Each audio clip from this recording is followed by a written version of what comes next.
ठाकुर जी कभी झूठ बोलते हैं क्या?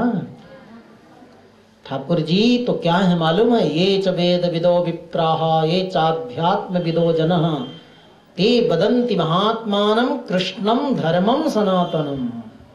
सनातन धर्म है ठाकुर जी। धर्म कभी झूठा हो सकता है क्या? बात यह है कि कन्हैया ये बताना चाहते हैं मैया से कि मैया मैं तुझे क्या बताऊं कि एक चुटकी मैंने मिट्टी खाई है कि सारा ब्रह्मांड ही मेरे मुख के अंदर है। तू देख ले मैंने मिट्टी नहीं खाई है। अरे झूठ तो वहां हो जो बाहर कुछ चीज हो, कन्हैया के मुख के बाहर है ही नहीं, सब कुछ तो उसके मुख के अंदर ही है ना। दिखा तू अपना मुख। मैया क्रोध में आकर के कन्हैया का मुख खुलवाया। छोटा से मुख कन्हैया ने जैसे खोला तो मैया ने देखा कि ऊपर के 7 लोक, नीचे के 7 लोक, 7 समुद्र, 7 द्वीप, पर्वत, हिमालय, समुद्र, नक्षत्र, तारे, सूर्य, चंद्र, पृथ्वी, सब कुछ कन्हैया के छोटे से मुख में दिख रहा। मैया ने देखा कि उत्तर भारत भी, ब्रज क्षेत्र भी, नंद भवन भी, और स्वयं मैया कन्हैया का कान पकड़े हुए अपनी भी फोटो कन्हैया के मुख में देख रही है। मैया को इतना आश्चर्य हुआ कि मूर्छित होकर गिर पड़ी। हाय राम, ये मेरा बेटा नहीं, ये तो ईश्वर है, परमात्मा है। जैसे मैया के अंदर भाव आया कि मेरा बेटा नहीं ये ईश्वर है, तो कन्हैया ने सोचा अब काम बिगड़ गया। अभी तक तो कन्हैया को मुझे अपना बेटा मानती थी मैया, तो दिन में 10 बार खिलाती पिलाती थी, और अब जब भगवान समझ लेगी तो जैसे लोग मंदिर में मूर्ति को एक बार भोग लगा देते हैं फिर पट बंद कर देते हैं।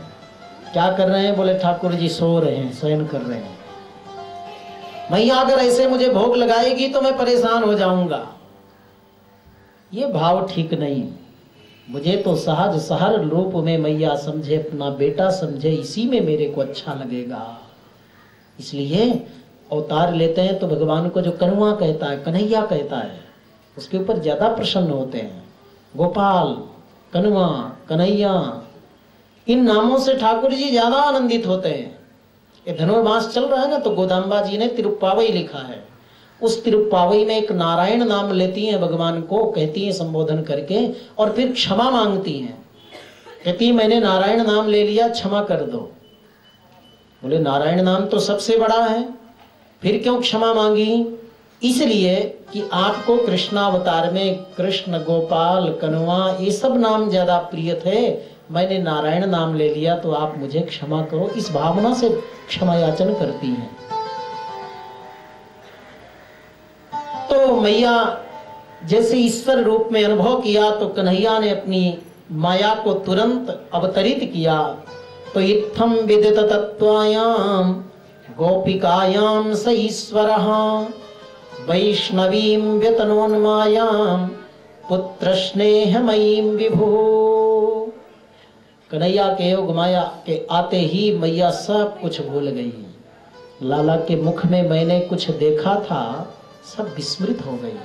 ये तो मेरा लाला है, कन्वा है। उठाई गोद में और माखन मिश्री खिलाने लगी।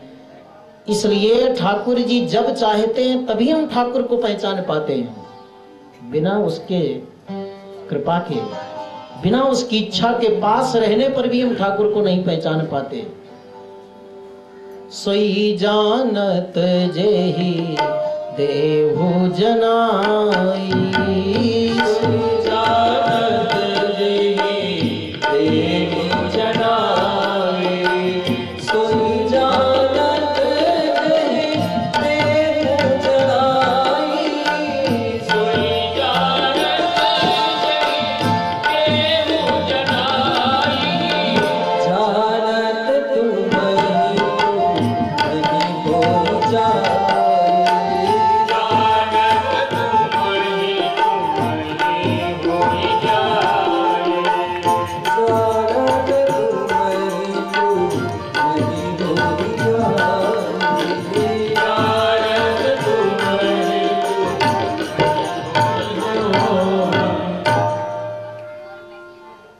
ऐसा लाभ तो आज तक परमात्मा ने किसी को नहीं दिया जैसा नंद और यशोदा को दिया। पूर्व जन्म में दोनों देव योनि में थे, द्रोण थे, वसु थे, और उसी अवतार में दोनों ने जन्म में भगवान से आराधना की, उपासना की। भगवान प्रसन्न हुए तो पुत्र रूप में वरदान मांगा। आज उनकी कामना भगवान पूर्ण कर रहे हैं। पुत्र बन करके कृष्ण के रूप में नंद यशोदा को परमानंद दे रहे हैं। एक दिन मां यशोदा के मन में भाव आया कि मैं अपने हाथों से ताजा मक्खन निकालकर लाला को खिलाऊंगी। कितना प्रेम, कितना वात्सल्य, कितनी प्रीति रहती है।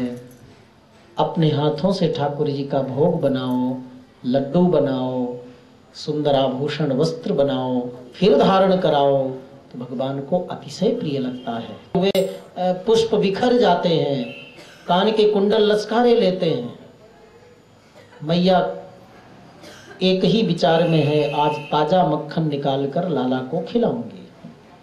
कन्हैया अपने हठ में है, मचले पड़े हुए हैं।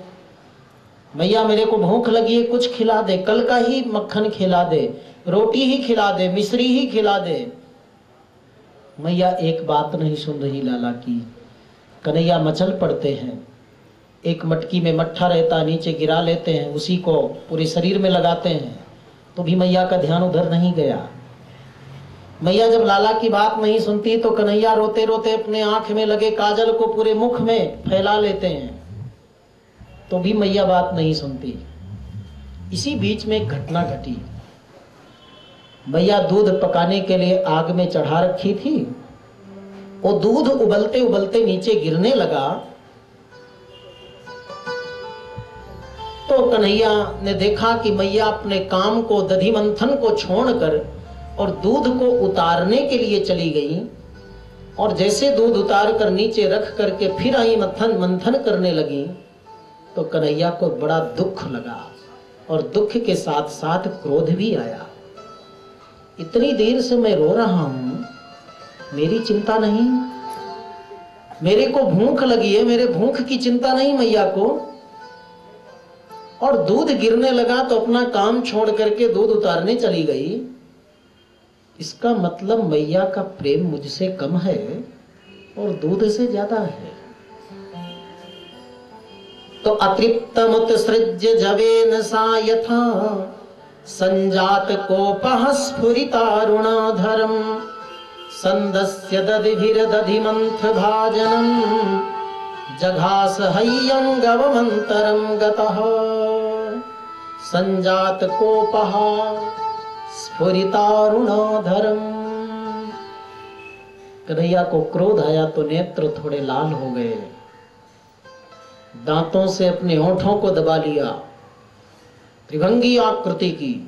देवता डर गए, आज भगवान ने क्रोध किया, क्या होगा। समुद्र के ऊपर क्रोध किया था तो उबाल आ गया था, और आज इतना जबरदस्त क्रोध। ठाकुर जी ने क्रोध किया, लेकिन उस क्रोध को केवल मैया तक सीमित करते हुए एक मथानी रखी थी और बहुत पुराने मटके रखे थे मैया के 5-7। उन्हीं मटकों में धम धम धम पटक पटक कर सारे मटके फोड़ दिए। माताओं को पात्र ज्यादा प्रिय होता है। हमारे बड़े महाराज जी थे तो कहा करते थे, अगर कोई बाई पुष्प लावे, तुलसी लावे, भोग लावे भगवान को, तो वस्तु ले लो और उसका बर्तन उसको दे दो, चाहे प्लास्टिक की थैली ही क्यों ना हो, क्योंकि माताओं को पात्र ज्यादा प्रिय होता है, और दे दोगे तो दोबारा फिर भगवान की पुष्प तुलसी आ जाएगी सेवा में। तो ये बात सही है। मैया ने देखा कि इतने सारे मटकों को तोड़ दिया कन्हैया ने, अब तो मैया को क्रोध आया और मैया डंडा लेकर के कन्हैया को दौड़ी पकड़ने के लिए। कन्हैया घर से निकल पड़े, मैया पीछे पीछे चली। अब मैया थोड़ी अवस्था में बड़ी हैं, थोड़ी मोटी भी हैं, और कन्हैया दुबले पतले भाग गए। एक बार मोटे व्यक्ति में और दुबले व्यक्ति में कहा सुनी हो गई। मोटे व्यक्ति ने कहा मोटा ठीक होता है, दुबले ने कहा दुबला ठीक होता है। बोले 5वें मंजिल में अगर चढ़ना हो तब पता चले। एक बार हमारे स्वामी जी और हम लोग रुके हुए थे पूना में, 6वें मंजिल में ऊपर रुके थे, लिफ्ट नहीं थी। एक माता जी आई, बहुत मोटी थी, चलते चलते हाँफते हाँफते पहुंची। महाराज जी ने कहा बहुत दिन के बाद मिली भाई, ठीक ठाक हो ना? कुछ बोली नहीं। बोले महाराज रुको तो पहले रुको, अभी सांस लेने दो। तो दुबले व्यक्ति और पतले व्यक्ति और मोटे व्यक्ति कैसा भी हो, लेकिन स्वस्थ शरीर हो तो दुबला पतला कोई भी हो ठीक ही होता है। लेकिन यहाँ मैया यशोदा मोटी थी, इसलिए लाला को पकड़ नहीं पाई। कन्हैया आगे बढ़ गए। एक बट वृक्ष के नीचे एक दही बेचने वाला ग्वाला मिट्टी का बर्तन रखकर आनंद से छाया में बैठा था। कन्हैया पहुंचे और बोले भैया मेरे को बचा, मैया पिटाई करेगी। कैसे बचाऊं? कन्हैया ने कहा ये मिट्टी का हौदा है ना, मैं बैठ जाता हूं, ऊपर से ढक दे और ऊपर तू बैठ जाना, और मैया आवे तो कह देना इधर नहीं आया। ऐसे करके ग्वाला बैठ गया। पीछे से मैया आई। ग्वाले ने कह दिया मैं नहीं जानता कौन है कन्हैया, किधर गया। मैया लौट कर घर चली गई। 1 घंटा हुआ, 2 घंटा हुआ। कन्हैया ने अंदर से आवाज दी भैया जल्दी खोल, निकाल मुझे। उस ग्वाले ने कहा इसे नहीं निकालने वाला। बोले फिर? बोले तू अपने भक्तों को कुछ दिया करता है ना? क्या? बोले मोक्ष देता है ना। पहले मुझे मोक्ष दे, तभी इस बर्तन से तुझे मोक्ष दूंगा मैं। भगवान ने सोचा अरे राम राम, इसने कभी वेद नहीं पढ़ा, वेदांत नहीं पढ़ा, गीता नहीं पढ़ा, ये दही बेचता था, ये कैसे मुझे पहचान लिया?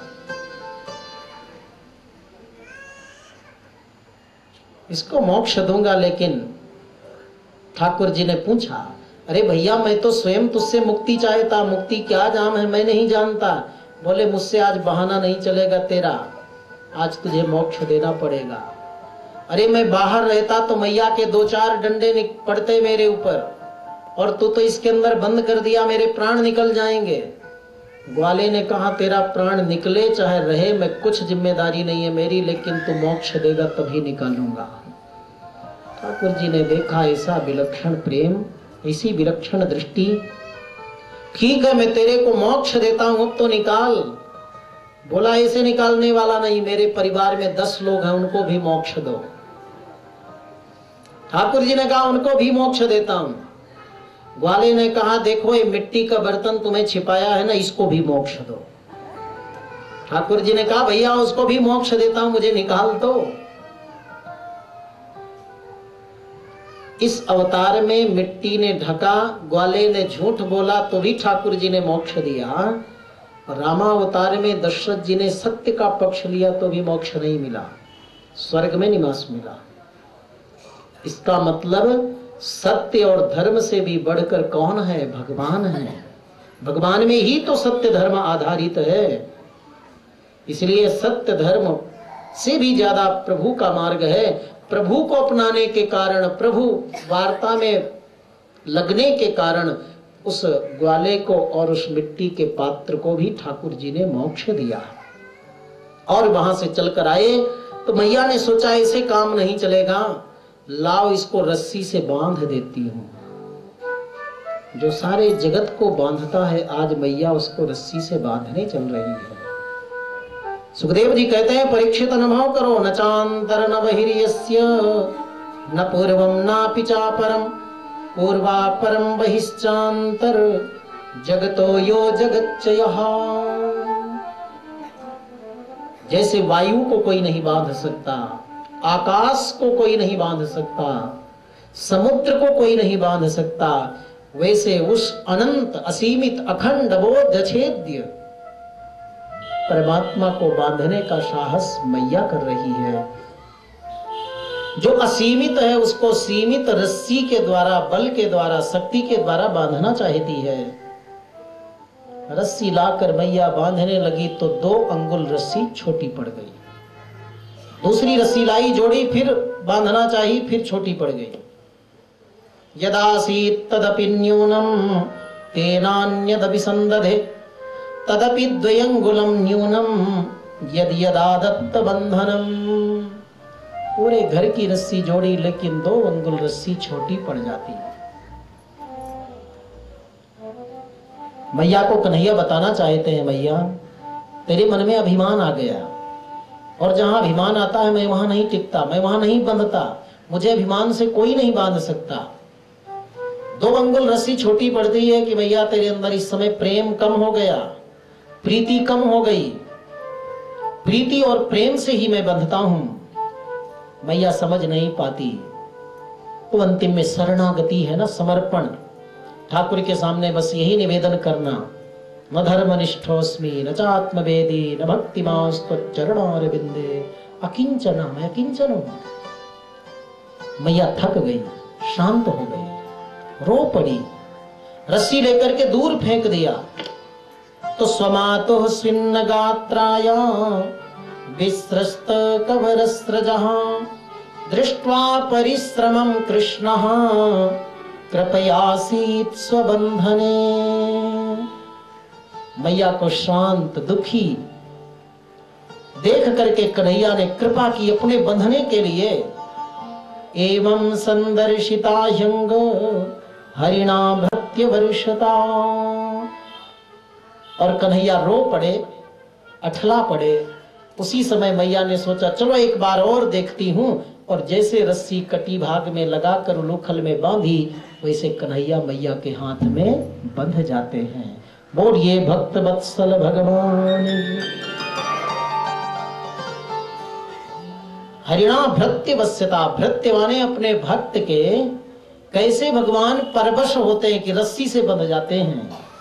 ऐसा लाभ आज तक लक्ष्मी जी को, ब्रह्मा को भी भगवान ने नहीं दिया जो लाभ मां यशोदा को दिया।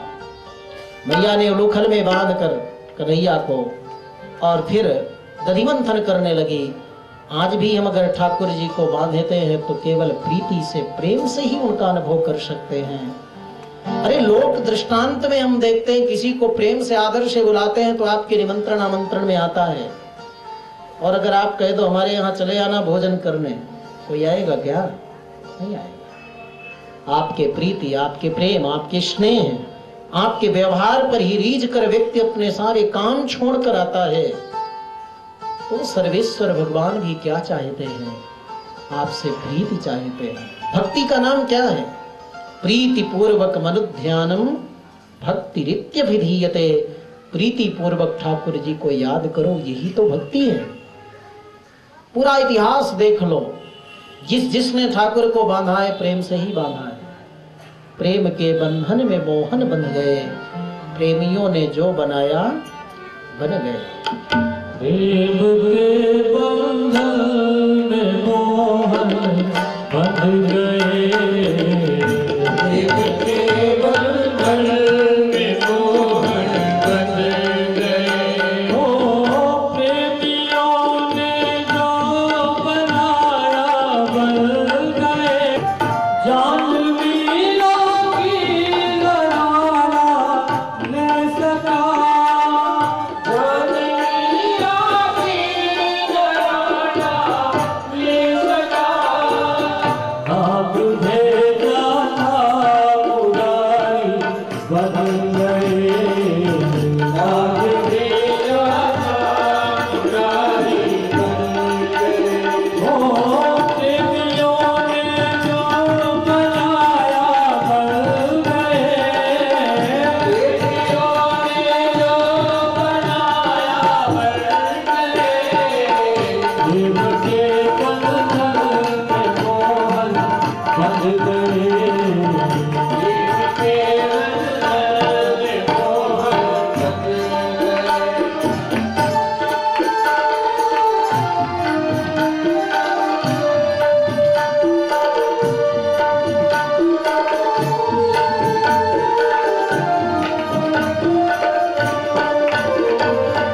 बात तुलसीदास की पूरा किए, बात तुलसीदास की पूरा किए। छोड़कर मुरली बदलकर बंदे, छोड़कर मुरली बदलकर बंदे। ओ प्रेमियों ने जो बनाया बन गए,